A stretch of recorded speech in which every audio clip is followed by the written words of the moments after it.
Amin. Beri tepuk tangan lagi bagi Allahmu. Haleluya. Silakan duduk kembali. Puji Tuhan. Wow. Terima kasih tim pemuji. Iya. Kita menikmati sungguh-sungguh hadirat Tuhan. Iya. Saya senang apalagi kemarin kita sudah rayakan yang ke-13 tahun dari BMC ini. Saya percaya Tuhan akan terus bawa kita. Amin. Wow, luar biasa sekali. Dan memang tahun ini memang tahun yang luar biasa sekali. Dengan tema yang hebat, tahun yang excellent bagi gereja ini. Dan Tuhan ini mau buat sesuatu. Kemarin saya sudah singgung, kata excellent itu sendiri adalah satu perubahan yang sangat baik. Suatu perubahan yang tidak seperti biasanya. Yang lebih daripada biasanya. Amin. Katakan sama-sama, yang lebih dari biasanya. 1, 2, 3. Yang lebih dari biasanya. Pakai tangan. Yang lebih gitu. 1, 2, 3. Yang lebih dari biasanya. Amin.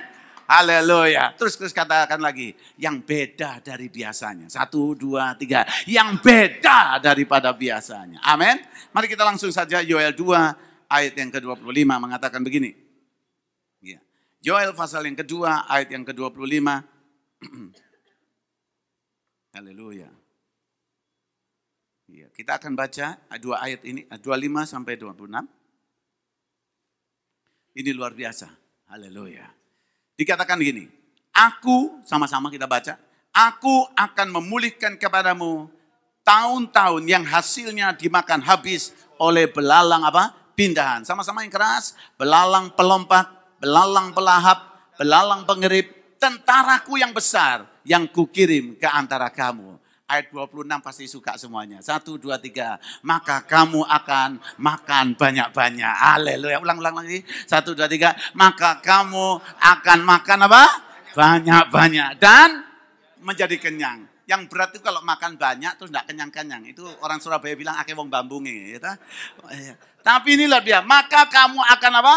Makan banyak-banyak dan apa? Menjadi kenyang. Terus lagi. Dan kamu akan memuji-muji nama Tuhan Allahmu yang telah memperlakukan kamu dengan apa? Ajaib terus. Dan umatku tidak akan menjadi malu lagi untuk selama-lamanya. Dan umatku, ulang lagi, tidak akan menjadi malu lagi untuk apa? Selama-lamanya. Ini janji Tuhan. Amin. Jadi tadi saya bilang Tuhan, kalau memang kau mau bicara ini silahkan.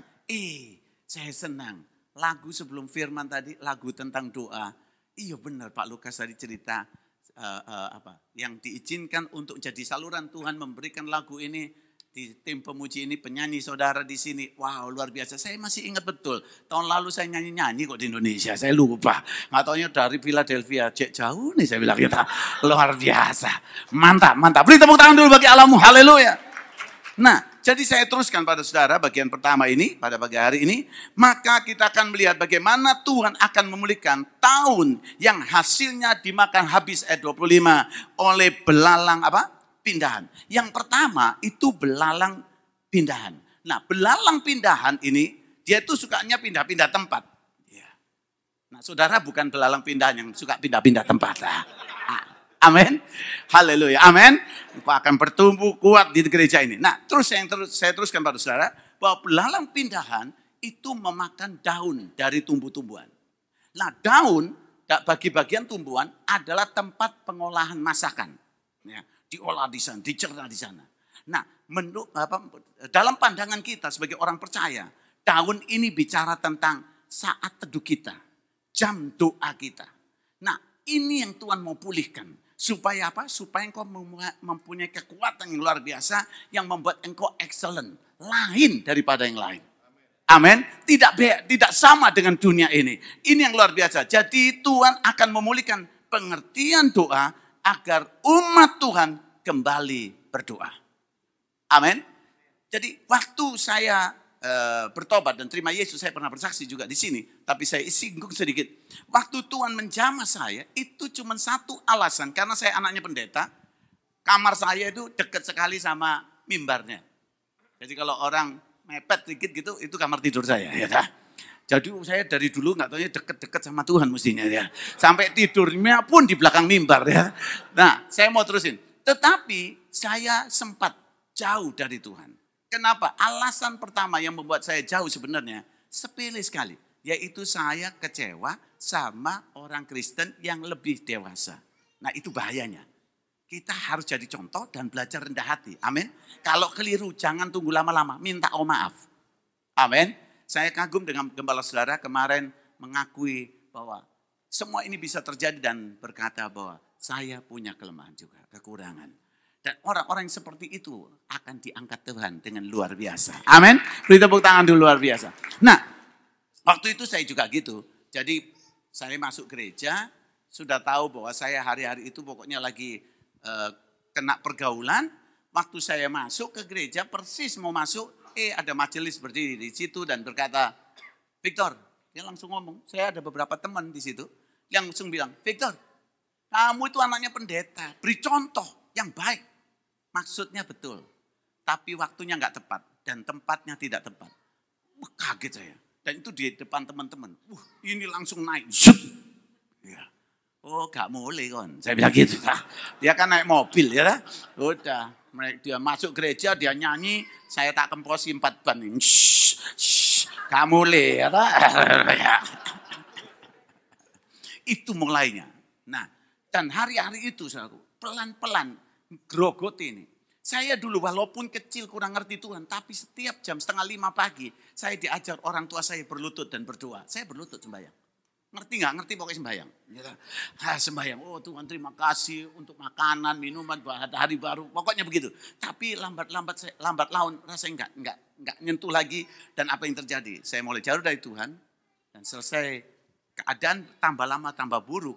Memang di dunia saya mulai banyak teman, saya menang di sana, juara ini, macam-macam.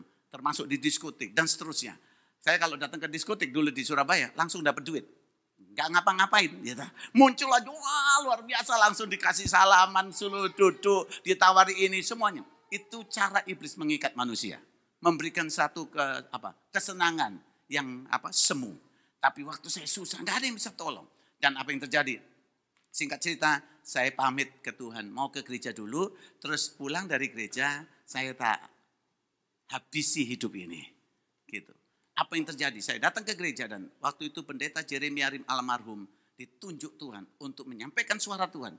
Dan kata ini yang menyentuh hati saya. Apa itu? Dia bilang begini. Di tengah khotbah dia berhenti. Terus dia bilang, saya mendengar Tuhan bicara. Ada satu anak muda ini akan mengakhiri hidupnya. Padahal dia rindu perubahan dalam hidupnya. Tapi manusia tidak bisa rubah hidupnya. Dengan uang, kekuatan, kepandaian, dan teman-teman dan sebagainya. Waktu dia ngomong itu, dia ulang lagi. Tuhan berbicara pada saya. Anak itu sebenarnya sudah mati waktu kecil. Tapi Tuhan bangkitkan dia. Saya waktu kecil sudah mati. Tenang, saya ini manusia biasa. Tidak akan aku nakuti saudara sama sekali. Aman. Tapi saya mau bicara tentang meneguhkan itu. Amin. Dan apa yang terjadi waktu saya mendengar kata-kata dari Pak Jeremy hari ini. Dia bilang, Tuhan bicara sama saya. Bahkan sampai yang terakhir waktu dia bilang, ini seperti ini gedungnya di Revival Center Jalan Panglima Sudirman. Dulu gereja itu, tiba-tiba pendeta itu langsung tunjuk saya, Pak Jeremy Arim, pemuda itu Tuhan katakan. Duduk di belakang sana, itu persis nunjuk saya. Terus, saudara pernah nonton film 3 dimensi tuh? Itu tangannya Pak Jeremy Arim tuh kayak jalan nih, terus ke depannya. Saya takut, saya tunduk di situ. Dan saudaraku, apa yang terjadi? Saya nangis, pokoknya saya bertobat, saya pulang. Seperti ada suara di hati. Sembahyang yuk. Lah itu. Berdoa. Oke, saya berlutut. Kenapa alasan doa? Tuhan, kalau engkau ngomong sama pendeta itu, ngomong sama saya, bicara sama saya pingin Tuhan. Dan apa yang terjadi? Waktu saya berlutut, saya berdoa, tidak terjadi apa-apa. Anehnya, waktu saya berlutut berdoa, biasanya doa kalau 5-10 menit, itu rasanya kayak 2 minggu. Oh, lama banget ya. Tapi saudara, hari itu saya sembahyang, saya nikmati, saya antusias. Waktu saya amin, saya berdoa sekitar 9:30. Waktu saya amin, saya kaget. Itu 4:30, jam 5 pagi. Belum pernah saya sembahyang kayak gitu. Dan apa yang terjadi? Saya senang, wah nikmat sekali. Tapi saya nggak dengar apa-apa. Saya cuma bilang, Tuhan bicaralah sama saya. Tuhan, kau tahu saya rindu engkau. Cuma gitu doang. Saya pikir baru berdoa baru setengah jam. Barang amin, jam 5 pagi. Sekolah pun semangat. hebat sekali. Malamnya gitu lagi. Ada suara, ayo kamu gak pengen dengar suara Tuhan. Hati-hati. Sembahyang yuk, sembahyang. Saya berdoa lagi. Waktu saya berdoa berlutut, Tuhan engkau dengar aku. Tuhan engkau dengar aku. Bicara sampai pagi lagi. 5:30. Langsung sikatan sarapan sekolah lagi. Besok gitu lagi. Sampai kurang lebih 12 hari. Di situ tiba-tiba ada suasana yang lain. Hangat. Seperti ini, cahaya yang menyilaukan. Tapi dari belakang saya warnanya berubah. Kursi semua jadi emas, semua jadi emas. Dinding-dinding kayak gini. Rumah orang tua saya catnya putih. Kan Indonesia banyak yang catnya putih. Tuh saya lihat, jadi kuning emas. Saya lihat mebel semua kuning emas. Saya lihat ada sinar dari belakang. Waktu saya lihat, saya kaget. Sinar itu begitu kuat. Dan saya jatuh persis seperti saya di gereja. Lemes belak. Dan ada suara. Anakku, aku mengasihimu. Saudara, saya nangis, itu suaranya seperti yang dikatakan oleh Yohanes dalam kitab Wahyu. Menggelegar, suara anakku, aku. Kayak gitu, batu menggelegar kataan, kayak mau pecah. Damainya luar biasa. Dan hari itu perubahan ajaib terjadi. Amin. Gak ngerokok lagi, gak judi lagi, gak macem-macem. Total berhenti sama sekali. Saya lihat Tuhan ajaib. Beri tepuk tangan dulu bagi Allahmu yang luar biasa. Saudara, sejak itu Tuhan dorong saya berdoa. Alasan pertama untuk Tuhan pulihkan doa. Yang pertama, supaya engkau tahu bahwa Dia adalah Allah yang membuat keajaiban. Karena bagi Dia enggak ada yang mustahil. Lukas 1:37, waktu Tuhan bicara kepada Maria, Maria bilang, aku ini belum bersuami. Artinya tidak pernah bergaul dengan laki-laki. Kalau belum bersuami zaman ini banyak wanita belum bersuami punya anak. Ya toh? Itu namanya kesalahan. Orang Indonesia bilang kecelakaan. Ya toh? Nggak tahu kemana kecelakaannya. Ya. Tapi yang saya mau bilang sama saudara, Allah ini luar biasa. Maria bilang aku belum pernah bergaul dengan laki-laki. Belum pernah. Tapi Tuhan bilang engkau akan hamil dan Roh Kudus akan memenuhi engkau dan engkau akan mengandung seorang anak laki-laki. Berikan dia nama Immanuel. Allah menyertai. Amin, saudaraku. Dan itu luar biasa. Pagi ini, kalau saudara mau berdoa, ingat ini. Bagi Tuhan tidak ada yang mustahil. Sehingga waktu engkau berdoa, engkau tidak takut dengan persoalan, tapi engkau ingat Tuhanmu yang ajaib. Yang kedua, alasan yang kedua, untuk kita kembali ke doa, yaitu mengundang supaya umatnya ini berdoa kepada Tuhan. Yaitu doa ini harus dilakukan secara terus-menerus. Lukas 8 ayat 1. Lukas 18 ayat 1. Tuhan mau kita selalu berdoa dengan tidak jemu-jemu. Selalu Yesus mengatakan suatu perubahan pada mereka untuk menegaskan bahwa mereka harus. Katakan sama saya, harus. Lihat sebelahmu, harus berdoa. Amin. 1, 2, 3. Harus. Amin. Ya, mau melayani, mau duduk di sana, mau pengusaha, mau apa saja. Kalau engkau disebut umat Tuhan, engkau harus berdoa. Yang kedua lagi dikatakan selalu. Amin. Sudah harus selalu. Ya, selalu. Mau di jalan, mau di mana saja, engkau tetap berdoa. Memang waktu engkau nyetir mobil, engkau tetap bisa berdoa. Tapi please jangan merem, ujungnya yang beda. Haleluya. Amin. Nyetir mobil, sembahyang, ucap syukur. Karena ada banyak hal. Beberapa teman, beberapa saudara mungkin punya pengalaman. Bagaimana ada sesuatu masalah dengan mobil saudara. Tapi engkau bisa selamat. Anak saya waktu rekaman di Indonesia. Pulang, karena kami tinggal di Kelapa Gading. Mereka rekaman di daerah Puri. Saudara, apa yang terjadi? Itu pulang 2:30 pagi. Sopir itu bisa ngantuk kan. Apa yang terjadi? Waktu itu anak kami berdua lagi sembahyang. Mereka habis pulang rekaman capek. Suaranya sudah gitu. Sembahyang, ucap syukur sama Tuhan. Ucap syukur sambil ngantuk-ngantuk gitu.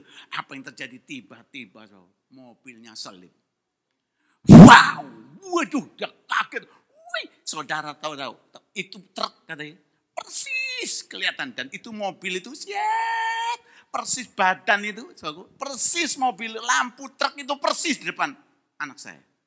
Apa yang terjadi? Hebat. Kalau enggak Tuhan enggak mungkin. Itu bisa luput. Dia bilang enggak mungkin. Karena itu lampu udah jelas sekali. Pasti mereka lagi berdoa dan berkata, Yesus! Apa yang terjadi? Mujizat terjadi. Itu mobil terbang. Bang! Gitu. diangkat oleh Tuhan. Balik lagi, nggak geblak, tapi langsung blek. Jalan lagi, berangkat lagi, haleluya. Allah kita luar biasa.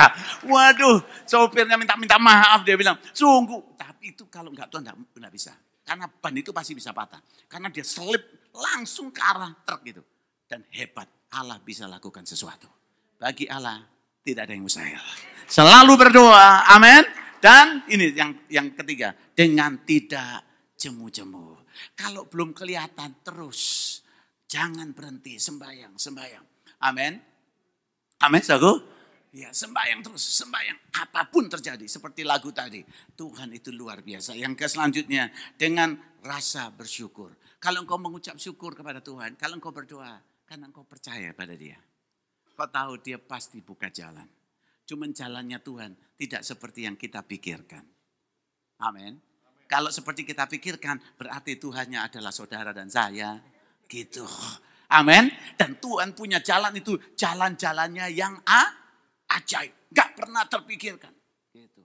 Orang, saya ini gak punya duit loh saudaraku. Waktu itu, di tengah-tengah kesulitan, di tengah-tengah gentingnya, susahnya duit itu, saya bilang, pergumulan luar biasa, baru awal-awal di Belanda. Gitu. Tapi saya perlu kendaraan karena pelayanannya semakin intensif. Mesti pulang balik. Kalau naik kereta pasti lama. Tiba-tiba istri saya bilang gini, waktu itu saya bilang, dah kamu ke Indonesia, seneng-seneng ke sana bawa anakmu ini, ya, ayo kita, kamu ke sana, karena ada jemaat yang mau pulang Indonesia, saya bilang kamu pulang. Biar kamu enak, rada relax. Karena di tengah pergumulan saya tahu istri saya bergumul luar biasa. Saya bilang, wis kamu relax kok. Nah, waktu dia berangkat, jadi besok mau berangkat, dia itu sama teman yang mau nganter ke airport ini, mereka itu mampir ke showroom mobil, sampai di situ untuk ngeliatin nggak tahu di sini sama apa enggak, di Belanda showroom itu juga garasi mobil, garasi bengkel. Apa yang terjadi saudaraku? Pas dilihat sana, istri saya mobil ini lagi diperiksa, istri saya ini melihat mobil, terus dia senang, ada mobil kok bagus dipegang sama dia. Waktu itu Honda Accord dipegang sama dia. Aduh senang, bagus sekali warnanya, senang. Dia bel saya, dia bilang, Skat, sayang gitu ya. Yang, kalau bagus tuh yang gitu. Kalau ada keras tuh saya ngerti artinya. Yang, ngerti aku. Ya, cuma bedanya di intonasi aja. Haleluya. Terus apa yang terjadi?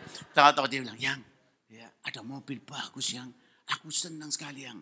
Saya bilang gini, kamu kan tahu uang saya kan? Oh ya, memang kamu gak punya. Terus saya bilang gini, kamu sembahyang, pegangan dalam nama Yesus, minta kalau ini Tuhan mau pasti jadi. Oke, dalam nama Yesus. Terus bilang, Tuhan terima kasih untuk proses kami tidak punya uang. Ucap syukur. Dan sudah selesai. Dah, istri saya berangkat, besok pagi berangkat. Soalnya saya lagi nyuci pakaian, lagi jemur. Saudara mungkin kenal Jose Carol, itu wakil dari Pastor Jeffrey. Nah, dia datang, dia ngebel saya. Saya bilang, aku tak tidur rumahmu ya. Itu salah satu anak rohani saya juga. Terus dia bilang, aku pengen nemenin kan kamu sendirian, datang saja. Pagi-pagi so aku lagi enak jemur baju gini. So Roh Kudus bilang sama saya, pergi ke showroom mobil, beli mobil itu. Saya bilang, Tuhan, kamu gak ngerti ya bokeh. Ya. Saya bilang, gak ada duit Tuhan, gak apa ini. Gitu. Saya bergumul, pergi nanti, kau harus berangkat. Saya lagi jemur-jemur, Yosi Karol keluar dari kamar. Tuh gak enak ya, manggil saya. Kak Victor, apa? Gak enak. Apanya gak enak? Saya tidur tuh, gak enak suasana sini. Gak damai di hati ini. Oh ngerti saya. Biasanya gitu, karena Yunus gak taat. Satu kapal goyang. Jadi saya bilang sama Jose, kita ke showroom mobil, kita beli mobil. Wih, dia bilang langsung damai, langsung. Kata, wah amin. Karena dia bilang hatinya damai, saya tambah teguh berangkat. Saya bilang gitu, habis ini, yo oke. Dia mandi selesai, kita berangkat ke showroom mobil. Masuk showroom mobil, saya langsung bilang, kamu tahu nggak ada perempuan rada kecil, itu istri saya. Yang cantik itu saya bilang gitu ya. Gitu, masih cantik gitu ya. Mana ada sih laki cari yang jelek kan enggak ada. Gitu. Cuman cantik itu kan relatif. Gitu. Menurut orang Afrika, cantik itu lambene tebel, ya. Rambutnya kerinting puter gitu.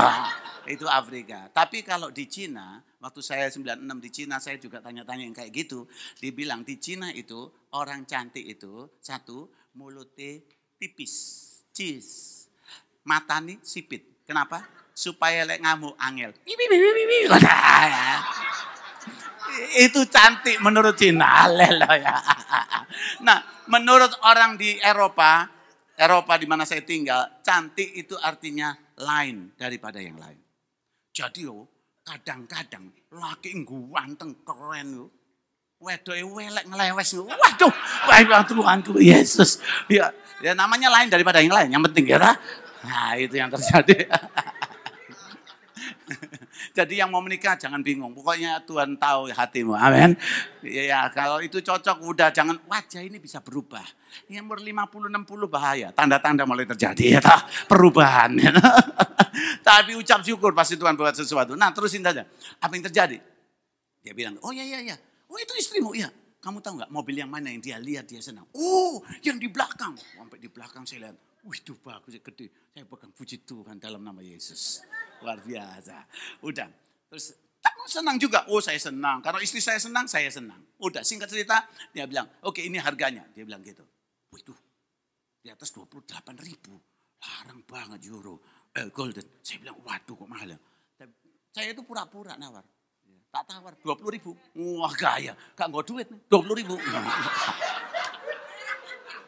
Dia bilang gak bisa, 32 kalau gak salah dia. Gak bisa dia bilang, bagaimana kalau dia bilang gini, saya tambahin AC, saya tambahin speaker yang bagus, tipnya yang bagus, gini-gini saya tambahin deh. Dia bilang gini, oh dia ngomong lagi, saya bilang enggak, kamu terlalu tinggi, turunlah. Terus dia turun, dia bilang oke 22, dia bilang gitu. 22 gak bisa, saya bilang masih mahal, gitu. Kamu naik dong, gitu. Tak naik enggak ya, saya bilang gitu ya. Terus saya naik, 21 bagaimana? Langsung lah. Deal, langsung salami. Langsung, ini punya kamu, saya beresin semuanya. Kamu nanti tinggal ambil. Wah, kaget. Terus saya bilang, kamu bawaan, cobaan sekalian mobil ini. Gitu. Loh, saya bilang gini masalahnya, saya itu nggak ada uang sekarang. Kalau istri saya pulang baru tak bayar. Ya apa? Dia bilang, gak problem. Iya duduk dia kasih minum. Kamu mau apa? Teh, kopi? Yuk. Sudah. Ngomong, iya. Waduh, ini gak ada duit lagi. Saya bilang, tapi ada alasan toh, masih ada istri kalau berang. Baru seminggu. Oke. Terus habis itu dia tulis semuanya. Terus apa yang terjadi? Dia stempel langsung. Cedek. Lunas. Waktu dibilang lunas, disuruh tanda tangan, saya mau. Kalau belum lunas, saya gak berani tanda tangan. Karena orang di luar negeri ini, saudaraku, huruf cili-cili itu mesti diwoco. Kalau enggak gawat, saudaraku. Hati-hati banget. Terus apa yang terjadi? Oke, dia bilang, silakan, ini kamu tanda tangan, cek langsung. Di sana itu untuk ambil kunci dan semuanya itu ke kantor pos. Langsung ke sana, semua dikasih. Dan dia bilang, ini mobilmu, selamat. Terus saya bilang, loh, saya nanti mesti bayarnya ini loh. Kalau istri saya pulang. Dia bilang gini, waktu kamu datang, masuk, saya itu lihat wajahmu. Saya senang sekali. Dia bilang, saya diberkati. Lihat wajahmu aja diberkati. Wajah membawa berkat, haleluya. Coba lihat sebelahmu ini wajah-wajah bagaimana. Lihat dulu. Wah, bilang, wajahmu bisa mendatangkan berkat, haleluya. Katakan sama sebelahmu dulu. Wajahmu itu bisa datangkan berkat loh. Puji Tuhan. Beri tepuk tangan dulu bagi Allahmu yang luar biasa, haleluya. Saudaraku, kami naik mobil. Yose ini bilang gini, karena saya gak punya rebues, gak punya SIM. Belum punya waktu itu. Untuk Belanda. Jadi yang nyetir Yosi. Nah, Yosi yang nyetir mobil dia bilang gini. Hebat ya. Tuku mobil. Gak pakai duit. Itu baru kali ini. Saudara, sampai saya mau pulang. Dia bilang gini. Saya kan ngomong, sorry loh bener. Kalau itu saya mau bayar. Bener, kalau ada uangnya, istri saya pulang, saya akan bayar. Dia peluk saya ini yang punya garasi atau showroom ini bilang gini apa. Kamu gak usah pikir. Kamu punya uang, boleh bayar. Nggak punya uang atau nggak ada uang, nggak usah pikir, nggak usah bayar. Bener, nggak usah. Hebat nggak? Tapi namanya hamba Tuhan sekali ngomong harus terjadi, harus digenapi. Amin. Istri saya pulang, langsung saya bilang, ya, ayo kita ke showroom. Saudara, istri saya bawa duit, dipaksa orang, dikasih uang untuk beli mobil. Tuh. Hebat kan? Amin. Istri saya pulang dia kaget di airport mobilnya tak bungkus. Tabang. Ada tulisan di situ, selamat datang istriku yang paling cantik. Ya, inilah ulang tahun pernikahan yang ke-7. Sekarang 26 tahun saya kawin. Itu yang ke-7. Saya bilang, ini hebat Tuhan. Dia kaget. Dia bilang, dari mana kamu bisa beli mobil ini? Saya bilang, itu duitnya lagi mau bawa itu. Itu. Haleluya. Amin. Allah kita hebat. Beri tepuk tangan dulu.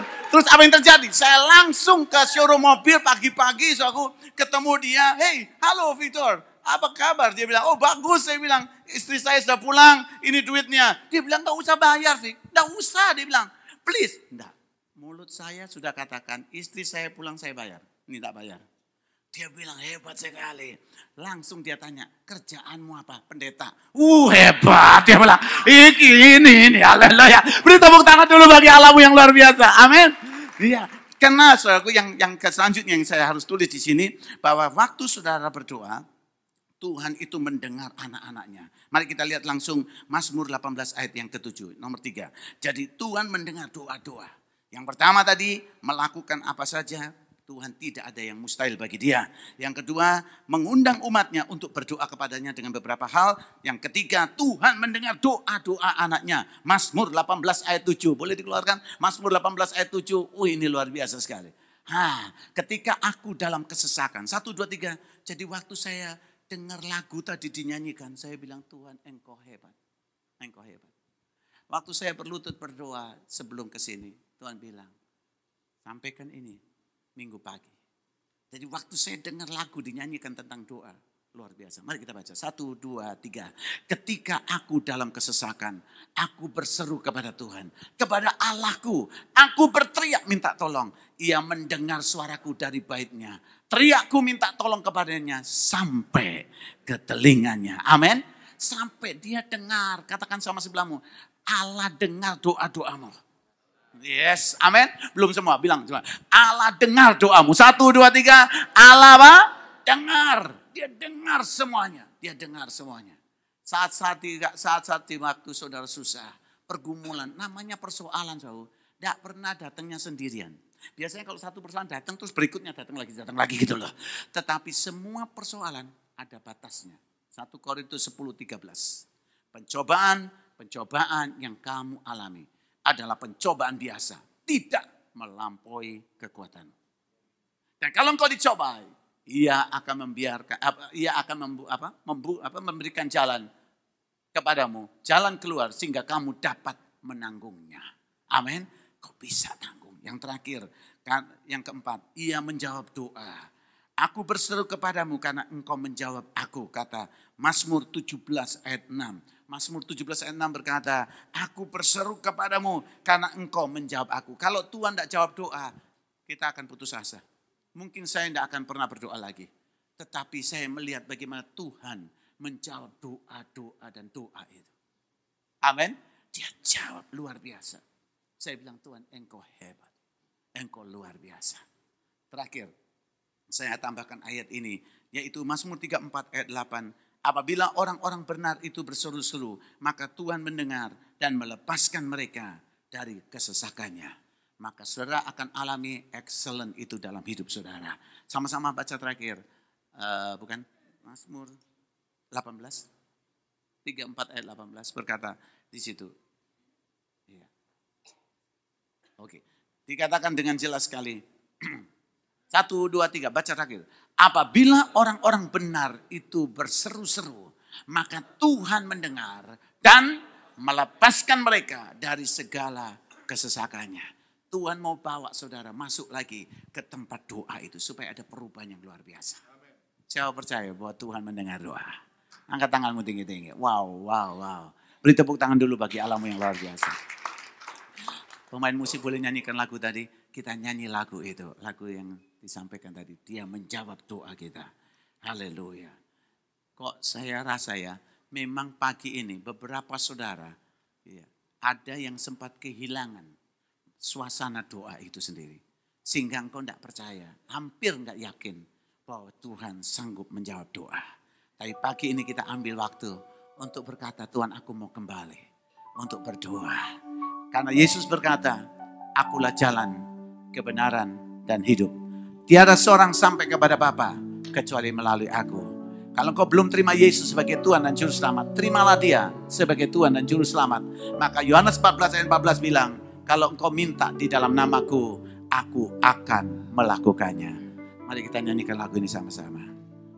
Mari kita berdiri sama-sama.